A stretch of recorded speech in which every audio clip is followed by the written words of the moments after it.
ദൈവത്തിൻ്റെ അതിപരിശുദ്ധമായ നാമം വാഴ്ത്തപ്പെടുമാറാകട്ടെ.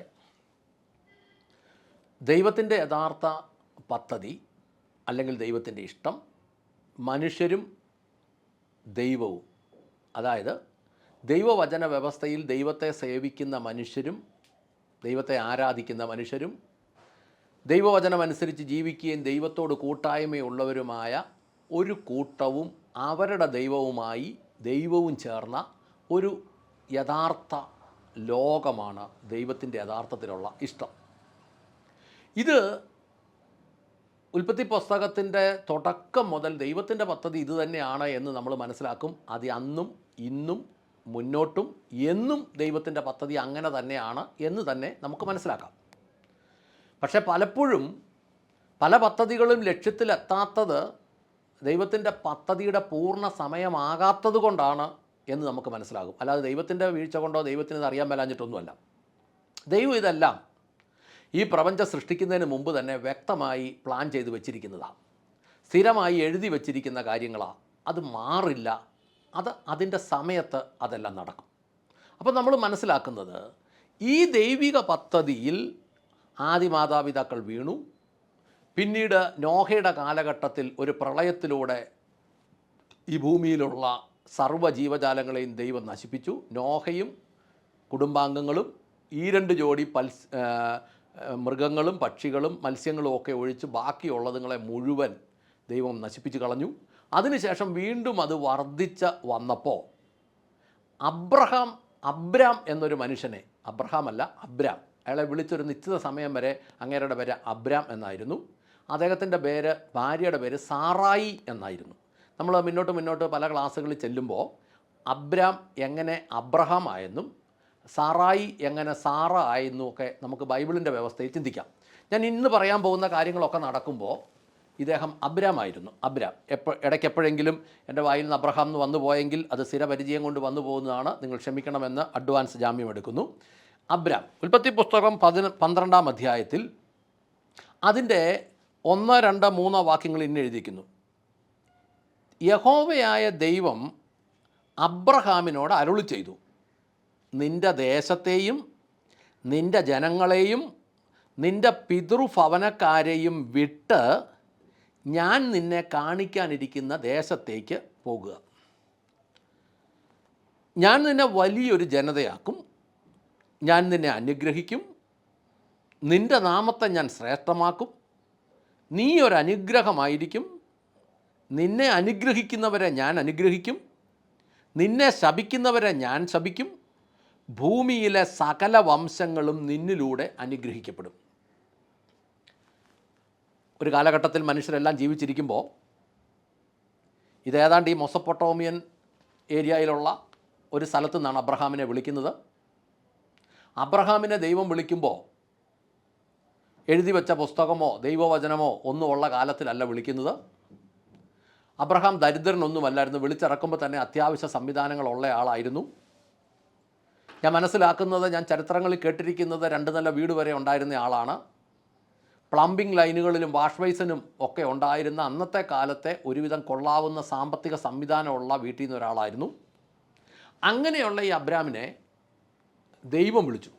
ദൈവം വിളിച്ചിട്ട് പറഞ്ഞു, നിൻ്റെ ദേശത്തെയും നിൻ്റെ ജനങ്ങളെയും നിൻ്റെ പിതൃഭവനക്കാരെയും വിട്ട് ഞാൻ നിന്നെ കാണിക്കാനിരിക്കുന്ന ദേശത്തേക്ക് പോവുക.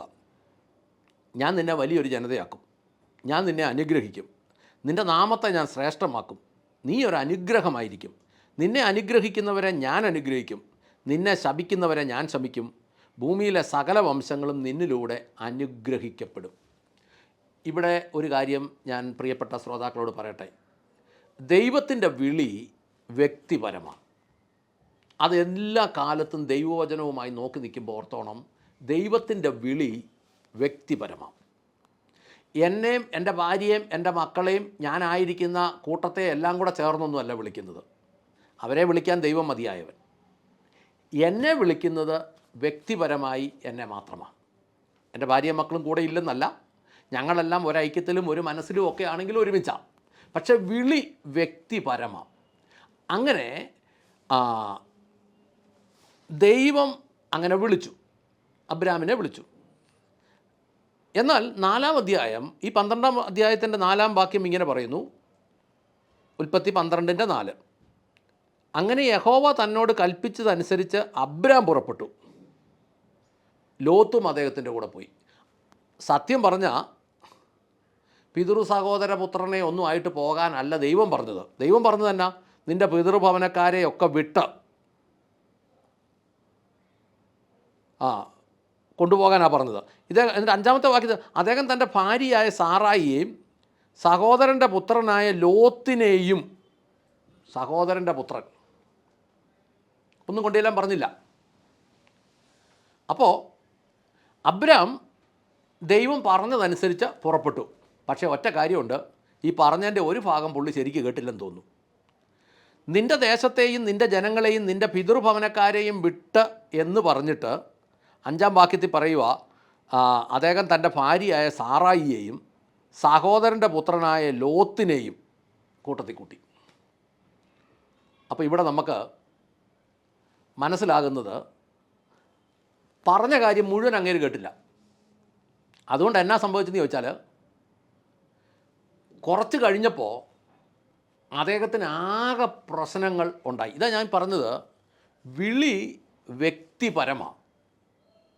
ദൈവം വിളിക്കുമ്പോൾ ഇന്ന ആളിനെയും കൂടെ കൂട്ടത്തിൽ കൂട്ടിക്കോളാൻ പറഞ്ഞിട്ടുണ്ടെങ്കിൽ ആ ആളിനെയും കൂടെ കൂട്ടിക്കൂ.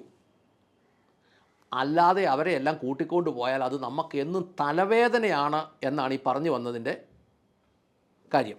എന്നാൽ 13-ാം അധ്യായത്തിലേക്ക് വരുമ്പം 13-ാം അധ്യായത്തിലേക്ക് വരുമ്പം നമുക്കൊരു കാര്യം മനസ്സിലാകും. ഇവർക്ക് ഭയങ്കര സമ്പത്തായി. 2 കൂട്ടർക്കും സമ്പത്ത് വർദ്ധിച്ചു, ആടുമാടുകൾ വർദ്ധിച്ചു, ഇടയന്മാർ തമ്മിൽ അടിപിടിയായി. അവസാനം ഇവർ 2 പേരും പിരിയേണ്ടിയും വന്നു. ഈ സഹോദരപുത്രൻ ലോത്ത് ദൈവം പറഞ്ഞിട്ടൊന്നും കൂട്ടത്തിൽ പോയതല്ല. ഇവർ തമ്മിൽ അവസാനം അടിപിടിയായപ്പോൾ അബ്രഹാം പറഞ്ഞു, നമുക്ക് 2 പേർക്ക് ഇവിടെ വെച്ച് പിരിയാം. അങ്ങനെ പറഞ്ഞിട്ട് നിനക്കിഷ്ടമുള്ളിടത്തോട്ട് നീ പൊക്കോളാൻ പറഞ്ഞപ്പം അവൻ തലയോർത്തി നോക്കി, നല്ല നരപ്പ് പ്രദേശം, വെള്ളമുള്ളടം എല്ലാം കൂടെ കണ്ട്, അതായത് ഇന്ന് ദൈവം നശിപ്പിച്ച സോതവും ഗൊമോറവും ഒക്കെ നിൽക്കുന്ന സ്ഥലം കണ്ട് പുള്ളിക്കത് ഇഷ്ടപ്പെട്ടു. പുള്ളി ഉടനെ ഭാര്യയും മക്കളെ എല്ലാമായിട്ട് അങ്ങോട്ട് പോയി, സ്വത്തുമൊക്കെ ആയിട്ട്. അബ്രാം ദൈവം പറഞ്ഞ വഴിയിലോട്ടും പോയി. അപ്പോൾ ഇവൻ പോയി കഴിഞ്ഞപ്പം അത് 13:14 തൊട്ട് പറയുന്നു, ലോത്ത് അബ്രഹാമിനെ വിട്ടുപോയ ശേഷം യഹോവ അബ്രഹാമിനോട്, നീ ഇരിക്കുന്ന സ്ഥലത്ത് നിന്ന് കണ്ണുകൾ ഉയർത്തി വടക്കോട്ടും തെക്കോട്ടും കിഴക്കോട്ടും പടിഞ്ഞാറോട്ടും നോക്കുക.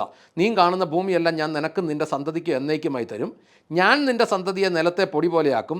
മൺതരികളെ എണ്ണാൻ കഴിയുമെങ്കിൽ നിൻ്റെ സന്തതിയെ എണ്ണാൻ കഴിയും. നീ ചെന്ന് ദേശത്ത് സഞ്ചരിക്കുക, ഞാനത് നിനക്കു തരും. ഇവിടെ എല്ലാം പറയുന്നത് നീ നിനക്ക് എന്നൊക്കെയാണ്.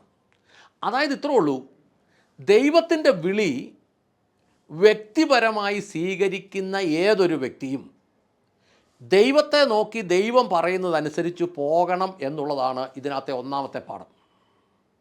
അതിനകത്ത് സഹോദരനെയും സഹോദരൻ്റെ ഭാര്യയെയും പെങ്ങളെയും പെങ്ങളുടെ ഭർത്താവിനെയും അപ്പൻ്റെ അനിയൻ്റെ മകനെയും ചേട്ടൻ്റെ മകനെയും അറിയാവുന്ന ബന്ധുക്കാരെയും സ്വന്തക്കാരെയും എല്ലാം കൂടെ കൂട്ടിക്കൊണ്ട് പോകാൻ ദൈവം പറഞ്ഞാലൊക്കെ, ദൈവം പറഞ്ഞില്ലെങ്കിൽ.